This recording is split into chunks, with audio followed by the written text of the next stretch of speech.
Billy Mays was truly underappreciated in his time. And that may seem like a strange statement given the outpouring of grief for him upon his untimely death in 2009, but as revered as Billy was as essentially a meme or a YouTube poop god, I don't think enough people really realize just how good he was at what he did. Billy Mays had the ability to sell a product without overselling himself, which may sound antithetical to what he should be doing. It stands to reason that if you're going to try and sell somebody a product, you're going to have to sell a little bit of your personality as well, which is why I am spread out on my couch in such ridiculous attire, because I'm trying to sell you on my personality. Obnoxious.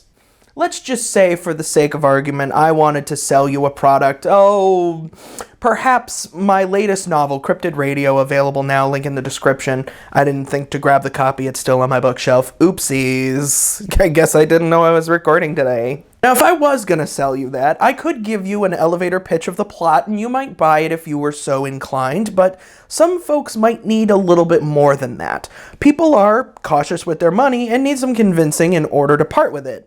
And Billy Mays was successful because he had the personality of an excitable, if overzealous, uncle. And he acted a lot of times like he had just whipped up the product himself in his garage, or it was just something that he'd found that he wanted to share with everybody. It was a trait unique to him that plenty of others tried to replicate but could never duplicate. And oh, try they do with their wide smiles, their loud cadence, their exaggerated movements, and other things like what Billy had, but it always just feels like a bad impersonation, like amateur theater. Just like this is Amateur Hour, every leftist YouTuber you've ever seen. Now, plenty of infomercial imitators have come and gone in the years since Billy Mays' death. Some have begrudgingly stuck around, but there's one guy who rose to the top of the infomercial leaderboards off of a surprisingly low number of pitches, and we're going to talk about him today. That man is Vince Offer. Oh, what, did you think I was going to do the entire video in the lower thirds? Don't worry, children, I've got you. Now, before we begin, gotta clear something up. Don't get it twisted, okay? This isn't folding ideas.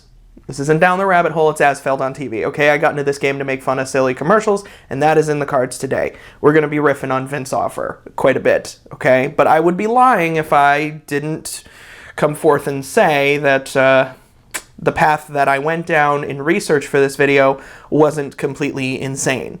But I'll whet your appetite with a little bit of riffing. Vince Offer came onto the scene technically in 2006 with his advertisement for a product called the ShamWow. But the clip we're going to look at right now is from 2008, which is from his advertisement for a product called the Slap Chop. It's really what put Vince Offer on the map, and we are going to find out why. So let's begin. Hi, it's Vince with Slap Chop. I love his movements to start with him turning towards the camera. Like he's in this featureless kitchen and he's trying to trick us into thinking there's anything in this teal mausoleum that required his attention before we showed up, eager to be sold a product. Like, there is nothing in those cabinets. You love salad, you hate making it. Take the stringy celery, take the carrots, salad. Ah yes, a very appealing salad, just 1/16 the serving size and ingredients. Of having a boring life. Here's a hard-boiled egg, one chop, you add the pickle, you add the green onion. And then what you can do, you can mix things together. You add the ham, you don't have time to make breakfast. You're gonna have an exciting life now. Yeah, maybe it was just because my life was boring before, but my experience with breakfast to go had always been like a Pop-Tart or a Hot Pocket. But I guess now that I get to lead an exciting life, I get to eat powdered eggs and gherkin. Thanks, Vince. You're gonna love my nuts. Watch this. You know, after the last episode of this show, I think I've had enough of all nuts, thank you very much. And yes, I am aware that Peanut Jr. morphed yet again into Grampton St. Rumterfrabble, or whatever the fuck they decided to call him, and then yet again into his original Mr. Peanut form. I don't care. He stopped returning my calls. He's dead to me. But that little soundbite does answer our question, right? Why did good old Offer Shalomi, aka Vince Offer, burst onto the scene? Was it really on the back of one double entendre? Yeah, basically. That was pretty much it. You're gonna love my nuts. I know somebody who wasn't too fond of his nuts, though. But we're not going to talk about that today. It doesn't really mean anything to me. Vince Offer's arrest record, his assault of a sex worker, or the sex worker's assault on him doesn't really matter to me. Well, that's not entirely true. It did dim the shine on Vince's star somewhat. I mean, there's really only 3 products the guy is known for. There's the Slap Chop, there's the ShamWow, which is a sponge masquerading as a towel, and the Sticky, which is... well, let's let Vince tell you. Hey, it's Vince Offer here with my new product called the Sticky. You're gonna clean your home in a quickie when you use your Sticky. Now, his movements are so weird. He's walking around this house like, Vince here, I'm broken into this house and I'm gonna pick up perfectly measured and evenly spaced debris on the couch. food particles in the cabinets, debris on the stairs, and even use it in the car. Throw it at pedestrians if you're feeling frisky. Alright, so the Sticky's just kind of a whatever product, right? It's a lint roller that you can rinse off. There's nothing special there. Works on all fabrics, from wool to velvet. Problem with that shedding pussy? Ah, this is soda. I'm gonna be all sticky later. I'm gonna be all sticky later. And for those unwanted guests. Hey, Vince! Oh, you're playing with your Sticky. I'm sorry. Good thing I didn't set up for another spit take. I wouldn't have had to, though. That one sucked. Like, if your penis was actually a Sticky, you would tear it off every time you tried to change your underwear. You'd have to be like one of those lizards that can regrow their tails.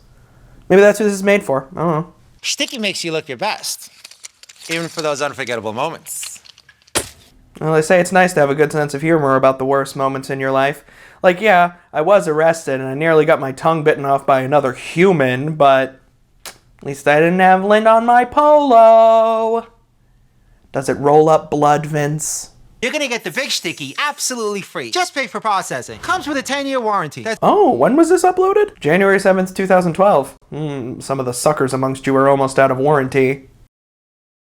So at this point, Vince Offer's still going strong, right? He's got 3 products that he's pitching of arguable usefulness, and he didn't allow his real-life drama to get in the way of that. And he kind of has what Billy Mays had. He's got the inflection, he's got the cadence, and he's got a recognizable accent. His movements are weird, to be sure. It's like, bro, I know you're capable of standing up straight. Quit walking around these sets like you're fucking Igor. So why on earth, then, didn't Vince Offer go on to pitch for a million zillion products like Billy Mays? And at this point in time, Anthony Sullivan was just kind of doing his own thing, and Phil Swift hadn't even dreamed of stabbing a bucket in the heart, so where did Vince go wrong?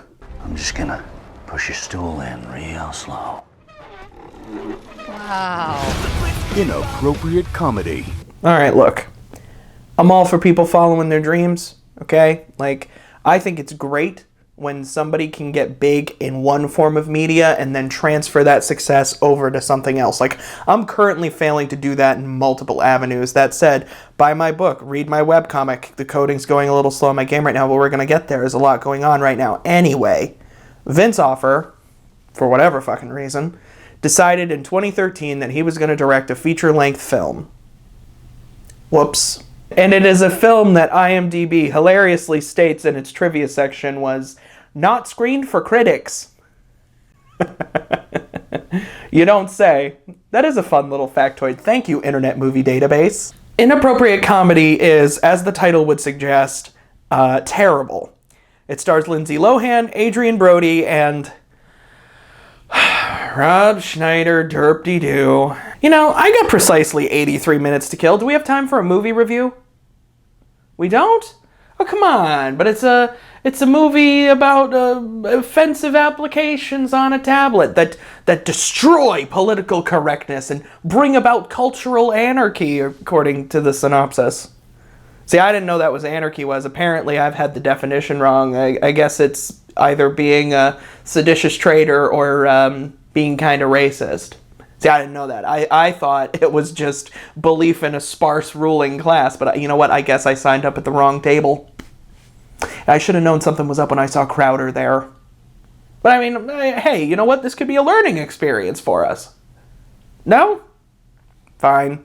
I guess we'll just have to make do with the clips that are available on Vince's YouTube page. We're going to start with this one called Flirty Harry, where Oscar-winning actor and kiss enforcer Adrian Brody makes a bunch of sexual innuendos about being gay while pretending to be Dirty Harry. That's very clever and also timely, even for 2013. Let's roll it.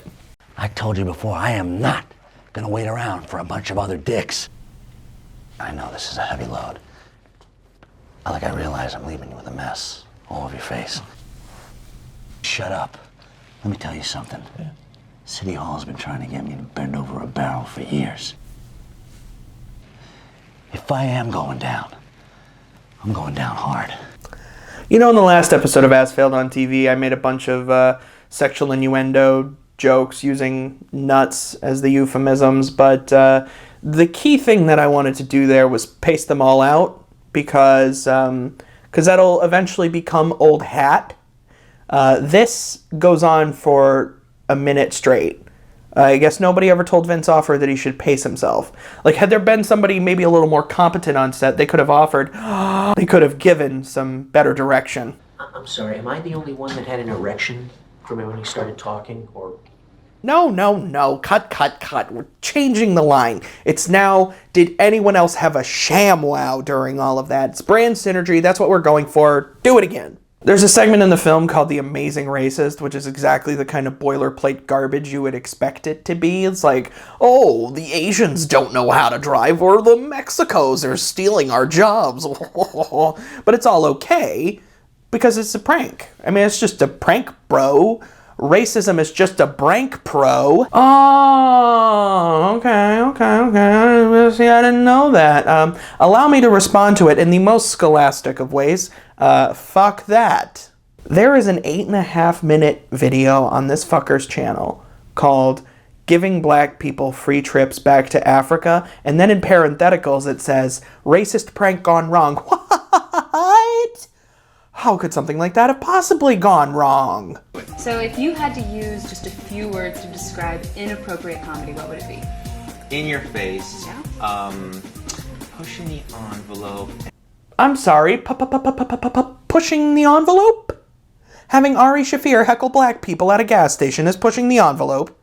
Watching people squirm as Adrian Brody makes references to butt fucking is pushing the envelope? No, Vince. No.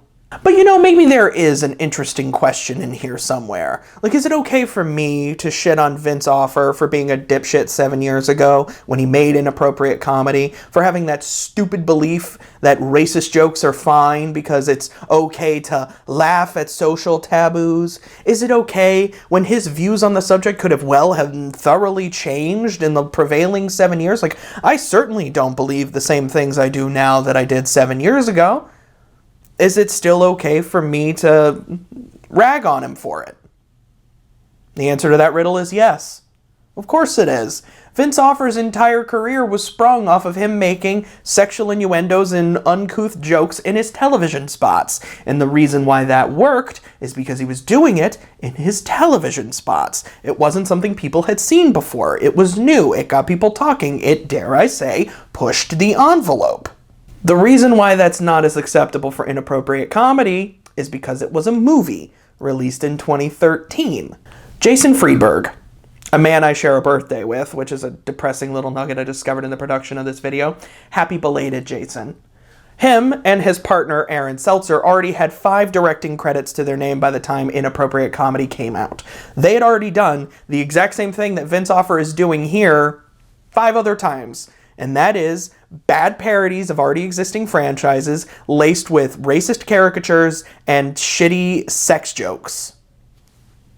It's all been done. Ooh. So that's gotta be it, right? That's why Vince Offer disappeared into that so-called good night. The reason why infomercials were taken over by Phil, that's a lot of damage, Swift, right? Not necessarily. We gotta go a little bit deeper into a butt. See, I can do it too. That took absolutely no effort. Where is my millions? Well, Inappropriate Comedy didn't make millions. I have one last clip to show you today, and it was the catalyst for this video in the first place. The dangling carrot over the abyss that I fell into, teaching me all of the things before which I had never known. Before doing this video, I didn't know about Vince Offer's dumb little movie. I didn't know the details of his arrest record, and now I do. And why is that? Well, it's because Vince Offer had a new product for 2020 that he's trying to sell. And here it is. Get the ShamWow mask made in Germany and the USA. Well, I suppose if there's one positive takeaway from all of this, it's that Vince Offer isn't an anti-masker. It's made with the same high-tech material used to make surgical masks. But the thing is, you can't wash these. ShamWows are machine washable. Well, if you can wash one and not the other, are they the same material? And if it is the same material as a surgical mask, is it really a ShamWow? These are questions that need answering, Vince. Those other masks you see on TV are made in China. I love Chinese people too, but come on. Yeah, I mean, I only dedicated 7 minutes of my movie making fun of them for not knowing how to drive. Less than 3 to all of my Chinese friends. I love your food, provided it's been Americanized and pressure washed in MSG. And you save the environment. Forget the environment. Save yourselves. Coming soon, Vince here with my ShamWow Apocalypse Bunker. The walls are padded with non-woven ShamWow material so you can run into it and lose your mind as society crumbles around you. You're gonna love my nuts. I think I've had enough of Vince Offer for the rest of my life. What a character. I don't think I've ever encountered anyone quite like him in all of my time researching dipshits on the internet. He holds a special place right here, above my microphone. But I think that about does it for today's episode. If you enjoyed it, be sure to... Oh, wait a minute. I forgot to answer the question. The driving narrative behind this entire video. Why does Vince Offer have so few pitches? It's because he owns the products that he sells. He's shilling his own shit. Like, he was never going to be the next Billy Mays, like a guy who pitched for the highest bidder. Like, the companies behind those other products, they're not going to want their stuff associated with this sex fiend. He could only ever sell his own stuff. And I mean, I don't begrudge him for that. I understand it.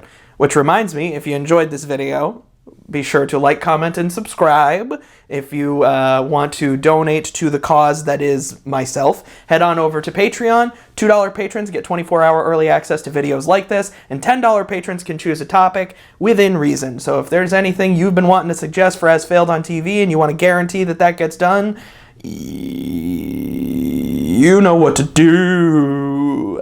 Links to my novels are going to be in the description, along with my latest one, Cryptid Radio. I'm really excited for people to read it, and if you've read it and you dug it, drop a review. I'd really appreciate that. Also, I'm going to have in the description a link to my webcomic, and I know that's a lot of stuff, so if you want updates on everything, follow me on Twitter at ChrisTheNerd92, or come on over to the Instagram if you want to see me very slowly but progressively get better at art.